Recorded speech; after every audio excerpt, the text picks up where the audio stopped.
اعوذ باللہ من الشیطان اللعین الرجیم بسم اللہ الرحمن الرحیم وبہ نستعین وہو خیر ناصر ومعین لا حول ولا قوة الا باللہ العلی العظیم۔ عزیزان محترم سامعین اکرام، معزز طلاب، معززین طالبات، پروردگار عالم نے ہمیں دوبارہ توفیق دی کہ ہم علوم دینی کو حاصل کر سکیں اور اس پر حاصل کرنے کے بعد اس پہ عمل کر سکیں، اور اپنے عمل سے اپنے متعلقین، اپنے عزیز و اقارب، دوست احباب کو بھی اس علوم دین کی طرف دعوت دے سکیں۔ بار بار کہنے سے ضروری نہیں کوئی آپ کو فالو کرے، ممکن ہے آپ کہیں نہیں لیکن آپ کا عمل اتنا اچھا ہو کہ وہ آپ کے عمل کو دیکھ کے وہ کہے کہ میں بھی یہی عمل کروں۔ بعض لوگ کہتے ہیں کہ بلا میں نماز پڑھنے جاتا ہوں، میرا دوست بھی میری ہیرس میں جاتا ہے، میں اچھی رائٹنگ میں لکھتا ہوں تو وہ بھی لکھ کے لاتا ہے، میں اچھے کپڑے پہنتا ہوں تو وہی پہنتا ہے، وہ بھی پہنتی ہے، میں جیسی عقیق کی انگوٹھی پہنتا ہوں ویسی وہ بھی پہنتی ہے۔ تو آپ پریشان نہ ہوں، یہ تو خوش نصیبی آپ کی ہے کہ اچھے عمل آپ کر رہے ہیں تو آپ کے دیکھ کر دوسرا آپ کو فالو کر رہا ہے، اور شکر گزاری اس بات کی ہے کہ چونکہ آپ اچھے عمل آپ کر رہے ہیں۔ نعوذ باللہ ایسا تو نہیں ہے کہ اللہ معاف کرے آپ جو ہے وہ حرام کا کھا رہے ہیں تو آپ کے دیکھی دیکھا وہ حرام کھا رہا ہے تو اس میں وہ بھی گناہ گار، آپ بھی گناہ گار۔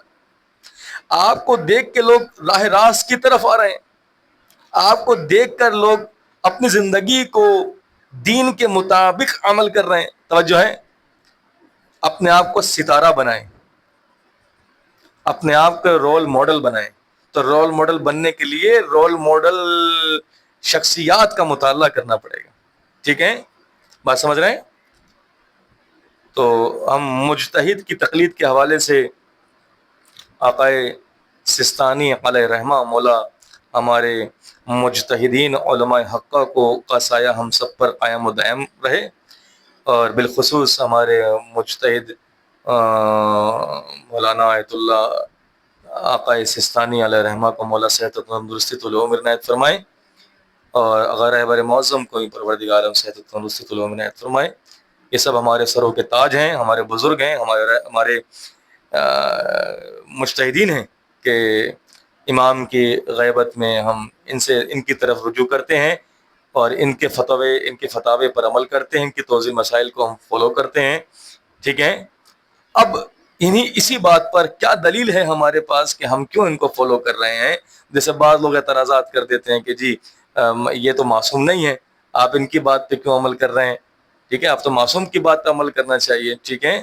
ہم بھی مانتے ہیں کہ یہ غیر معصوم ہے، معصوم نہیں ہے، ٹھیک ہے؟ امام تو ہمارے 12 امام و 14 معصومین ہمارے معصوم ہیں، ٹھیک ہے؟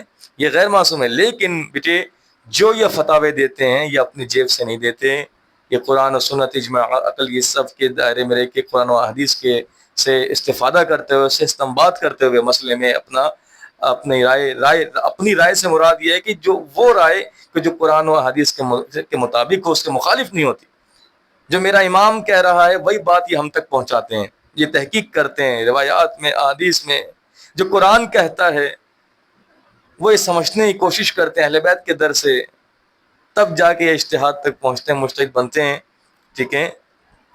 اور ہم ان کی بات کیوں مانیں؟ دلیل سنیے، ٹھیک ہے؟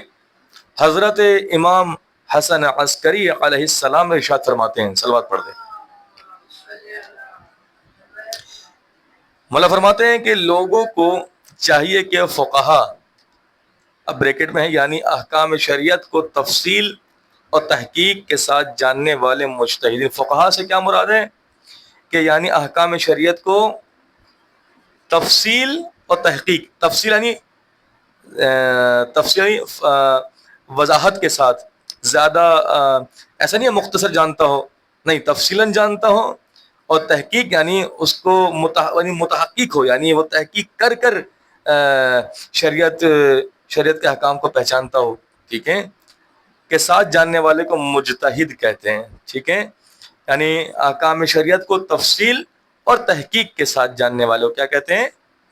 مجتہد کہتے ہیں۔ ایک ابھی مولا کے قول کو میں آگے بڑھاتا ہوں، اس سے پہلے کہ آپ کو ایک دنیاوی مثال دوں۔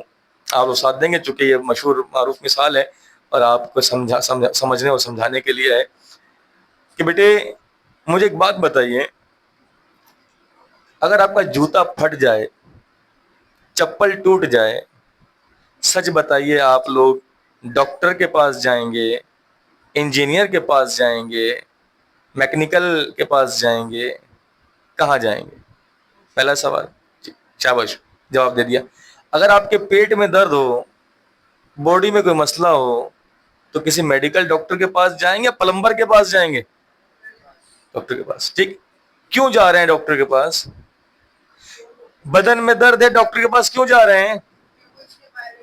گڈ، کیونکہ وہ اس ڈپارٹ کا، اس موضوع کا اسپیشلسٹ ہے۔ ٹھیک ہے، آپ موچی کے پاس کیوں نہیں گئے؟ موچی سے آ کے بولتے ہیں میرے پیٹ میں درد ہو رہا ہے، موچی جو سوا نکالتا۔ پلمبر کے پاس جاتے ہیں، پلمبر میرے سر میں درد ہو رہا ہے، وہ پلاس اور پیشکش اور وہ ہتھوڑا نکالتا۔ ٹھیک ہے، ٹھیک ہے، تو لہذا جس کے پیٹ میں درد ہے، بدن میں درد ہے، دانت میں درد ہے، تو ڈینٹسٹ کے پاس جائے گا۔ ٹھیک ہے، ڈاکٹر کے پاس جائے گا۔ اور کسی کی چپل ٹوٹی ہے، جوتا ٹوٹا ہے، تو کہاں جائے گا؟ موچی کے پاس۔ ٹھیک ہے، اور کسی کے گھر میں نل ٹوٹ گیا ہے، نل کا مسئلہ آ گیا ہے، کوئی واش بیسن کا مسئلہ آ گیا ہے، تو کہاں جائے گا؟ کس کے پاس؟ پلمبر کے پاس۔ اسی طریقے سے عزیزان، عقل سلیم کہتی ہے کہ جو جس کام میں زیادہ مہارت رکھتا ہو اسی سے کام کرے۔ آپ خود کیوں نہیں اپنا آپریشن کر لیتے ہیں؟ ڈاکٹر کے پاس کیوں جا رہے ہیں؟ آپ کا مہارت نہیں ہے۔ گڈ، احسن، سلامت رہیے جناب قمبر، سلامت رہیے۔ ٹھیک ہے، چونکہ آپ کے پاس وہ اسپیشلسٹ عبور نہیں ہے، آپ نے اتنا نہیں پتا آپ کو۔ آپ کس کی طرف بھاگے جا رہے ہیں؟ ڈاکٹر کی طرف۔ ٹھیک ہے، آپ کو پتا ہے ڈاکٹر ٹھیک کر دے گا؟ آپ کو اتنا پتا ہے میرے پاس عقل سلیم کہتی ہے کہ جی ڈاکٹر ہی کے پاس جانا چاہیں۔ ڈاکٹر بھی کہتا ہے میں نے کام کر دیا، باقی اللہ سے دعا کرو، ایسا ہی ہے۔ لیکن آپ یہ کیوں نہیں کہتے بھائی ڈاکٹر تو غیر معصوم ہے؟ توجہ، حالانکہ طب اہل بیت بھی ہمارے پاس موجود ہے۔ بھائی ہم کیوں جائیں ڈاکٹر کے پاس؟ ہمارے سر میں درد ہے، ہم وہاں کیوں جائیں؟ ہم پیٹ میں درد ہے، ہم ڈاکٹر، وہ تو غیر معصوم ہے۔ مطلب غلطی کر سکتا ہے، توجہ، غیر معصوم ہے تو غلطی کر سکتا ہے، وہ بھی آپ کا غلط آپریشن بھی ہو سکتا ہے، لیکن آپ کو بھروسہ ہے چونکہ وہ اسپیشلسٹ ہے، وہ جانکار ہے۔ ٹھیک ہے، اور آپ نے تحقیق کر لی، جی ماشاءاللہ جامع شرائط ڈاکٹر ہے، تو آپ کی عقل سلیم کہے کہ جی اسی کے پاس مجھے چیک اپ کرانا ہے، حالانکہ غلطی کا امکان بولیں ہے۔ کیوں؟ کیونکہ وہ غیر معصوم ہے۔ آپ جب بلڈنگ تیار کرنی ہوتی ہے، ٹھیک ہے، تو آپ وہ جو کچرا اٹھاتے ہیں ان کے پاس کو نہیں جاتے؟ چلے بھائی آئیے بلڈنگ تیار کرتا ہے، نہیں، کس کے پاس جائیں گے؟ آرکیٹیکٹ کے پاس جائیں گے نا، نقشہ بنانے کے لیے، پھر اس کے بعد مستری، لیبر، انجینئر۔ گڈ، اس میں بھی خطا کا امکان بولیے ہے، ہو سکتا ہے۔ اسی طرح کہ میرے بچے، ان کو جواب ہے جو کہتے ہیں کہ آقا سستانی تو غیر معصوم ہے، اگر رہبر تو غیر معصوم ہے۔ جی یہ ہمارے مشترین غیر معصوم ہیں، بات صحیح ہے، لیکن یہ سب سے زیادہ جانتے ہیں، ان کے پاس جانا ہے۔ جی ممکن ہے، ان سے خطا ممکن ہے، جس طرح سے آپ ڈاکٹر کے پاس جاتے ہیں، آپ کو پتا ہے ڈاکٹر سے خطا ممکن ہے، لیکن ہمیں اتنا پتا ہے یہ سب سے زیادہ جانتے ہیں۔ اسی لیے ہم دین میں بھی، یہ عقلی دلیل دے رہا ہوں میں آپ کو، ابھی روایت آگے میں انشاءاللہ اس کو آغاز کریں گے۔ ٹھیک ہے، تو عقل سلیم کہتی ہے جو جس ڈپارٹ کا اسپیشلسٹ ہوتا ہے، عقل کہتی ہے اسی کے پاس جاؤ جو زیادہ جانتا ہے، یا تو خود جاننے والے بن جاؤ، خود ہی اتنا جان لو، خود ہی جوتا سینا آپ کو جیسا سینے کا حق ہے آ جائے تو موچی کے پاس مت جانا۔ ٹھیک ہے، خود ہی آرکیٹیکٹ ہیں، اپنی بلڈنگ خود آپ نقشہ دینا اسے، کیونکہ خود آپ سیکھے ہوئے ہیں، خود آپ اسپیشلسٹ ہیں۔ بات سمجھے کہ نہیں؟ ٹھیک ہے، خود ڈاکٹر ہے تو خود اپنے اس سے نسخہ لکھ لینا کہ سر کے درد کی دوا میں، جاؤ بیٹا لے کے آؤ، میں خود doctor M B B S ہوں، تو بیٹا جاؤ یہ سر کے درد کے لیے استعمال ہوگی، پیٹ کے درد کے لیے، مجھے پیٹ میں درد ہے، مجھے مدد جی لے کے آئی جائے گی. بات سمجھے؟ یا تو آپ اس قابل بن جائیں، خود مہارت، خود مجتہد بن جائیں، تو آپ کسی کی تقلید نہ کریں. اگر آپ مجتہد نہیں بن رہے، اگر آپ احتیاط پہ بھی عمل کریں گے تو بیٹے اس کے لیے بھی آپ کو علم حاصل کرنا چاہیے. احتیاط پہ عمل ہو ہی نہیں سکتا جب تک آپ کو علم نہ ہو. آخری تیسرا رستہ بچا کہ آپ ان کی طرف رجوع کریں جو اس ڈپارٹ میں زیادہ مہارت، زیادہ علم رکھتے ہیں. صلوات پڑھیں محمد علیہ صلی اللہ علیہ